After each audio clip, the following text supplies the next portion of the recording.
Hello, my friends, and welcome back. Thank you very much for being with me again today.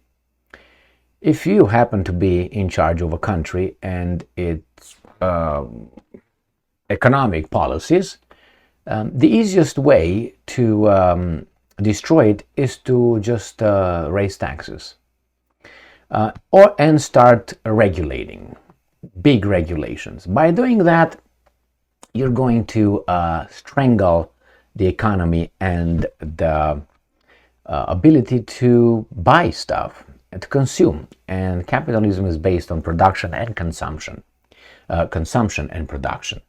So when you hear a government, local government or federal government saying that we're going to be raising taxes or a new tax is into place, should be two things.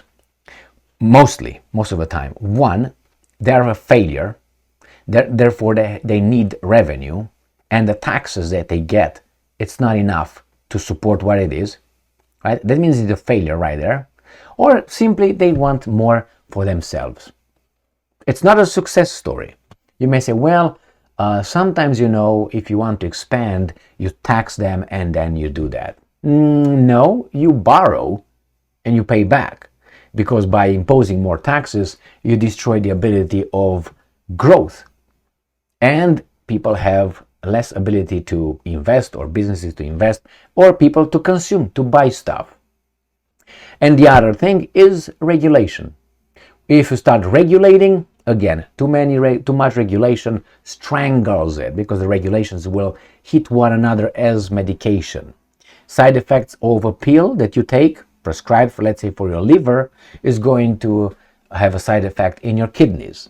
Then you're going to be prescribed something for your kidneys with a side effect having your heart. Take something for your heart, and the heart will have something for your blood. Another prescription for your blood is going to have a side effect on your liver. Actually here, liver. So you go in a circle. So the same here. What happens here? Do you know these guys talk about the global warming and they talk about the carbon tax? Well, the reason why they do that, as I said, is twofold. One, to control, tax you and get revenues because some other things don't work. They need more money from you. And how will that work? I gave you this example many times. You have these glasses, and they will say, I want to buy these glasses. Okay, you want to buy these glasses? Okay, let's say it costs this much, the transportation, the fees, the taxes, blah, blah. Is it $20 plus $3 carbon emission tax? What's that?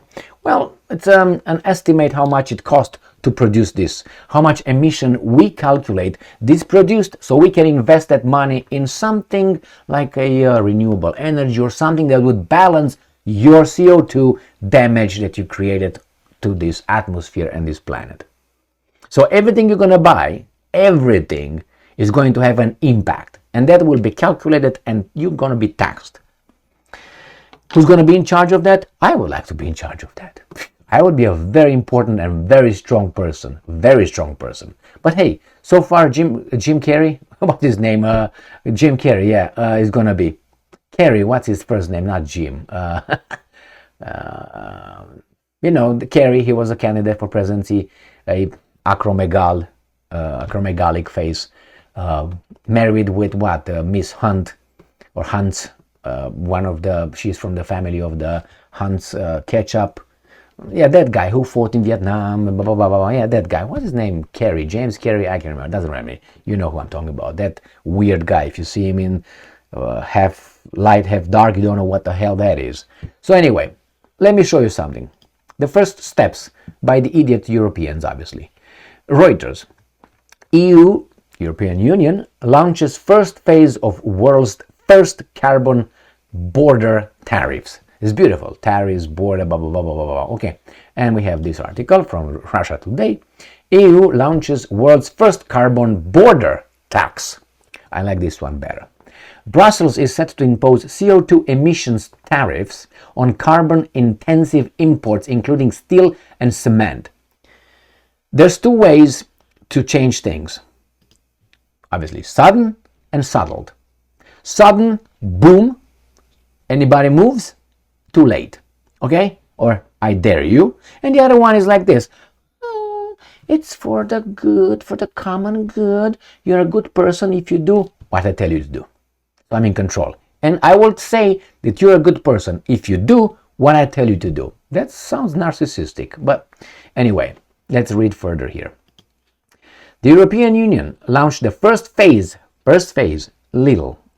small steps, on emissions tariff scheme on Sunday with a planned import tax on steel, aluminum, cement, and fertilizers. Now, fertilizer, I know that's Russians, and probably steel and aluminum are probably the Chinese, as part of its bid to become a climate neutral region. You're going to be a good person. You're going to be an environmentalist, conscious. I like environment, I like nature, but I will not lock myself in the basement to preserve it for 3000th generation. No, I'm not going to do that. I'm going to use it.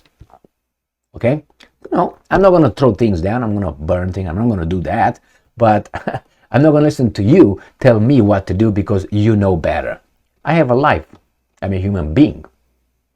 How's that? My life has value. God damn it.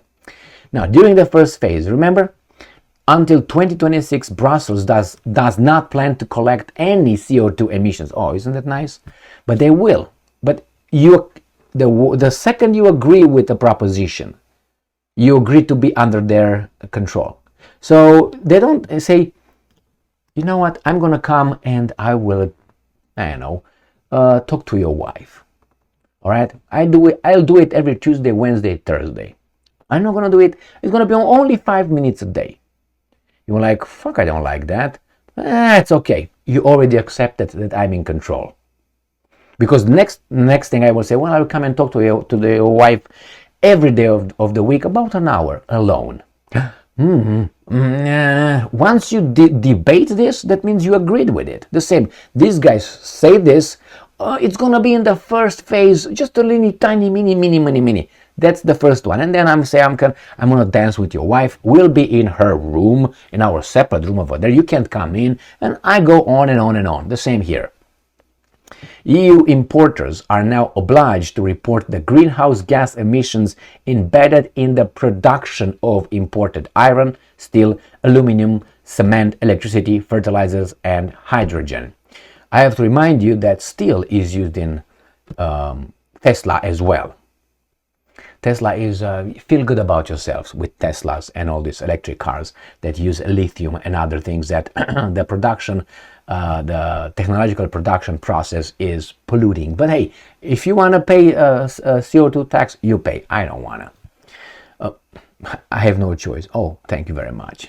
You have no choice, Emil. Okay, thank you. Starting on January 1st, 2026, they will have to, because we say, certificates to cover these CO2 emissions. This will inevitably increase the final cost of produce imported by the bloc. That means more money you have to pay on the product when it's on the market. Good job. Reducing their competitiveness compared to goods manufactured domestically, of course. That means I'm gonna increase the tariffs for you. You can't compete with me. Anyway, the carbon border adjustment mechanism is supposed to prevent more polluting foreign products from undermining the green transition. The transition, I don't want to have any transition. Nobody asks Samuel. Okay, got it. But I'm a free person, right? Yeah. The measure will potentially protect local producers from losing out to foreign competitors, while they invest in meeting EU targets to cut the bloc's net emissions by 55% compared to 1990 levels by 2030. I don't want to be a slave. Sorry. I'm not going to sign up to that. And that's in European Union. And the Americans want to do the same thing. Probably. So anyway, my friends, here it is. The little proposition to get control over you. Taxation. In this case, I'm protecting actually my weasels that cannot compete with you. What is that? I mean, it's like I show in front of a, with my product, and you come with your product, but I don't allow you to bring the entire of your product, only half of it, to show it to the people. I will present my product. Here's my pair of glasses I designed. I have an hour, and you show up with only half of it, only with one eye, and you start presenting that. It's like this, and you have only 3 minutes. Unless you pay a tax. When you pay a tax, I allow you to come over, and you're still not going to talk an hour. Well, and they call the capitalism this? This is not capitalism. No, this is not capitalism. Someone wants to be in charge. You say, well, protection. They don't call it capitalism that. I mean, you can't compete. Capitalism, as far as I know, one of the basics is competition. Fair competition. Is that fair competition to you?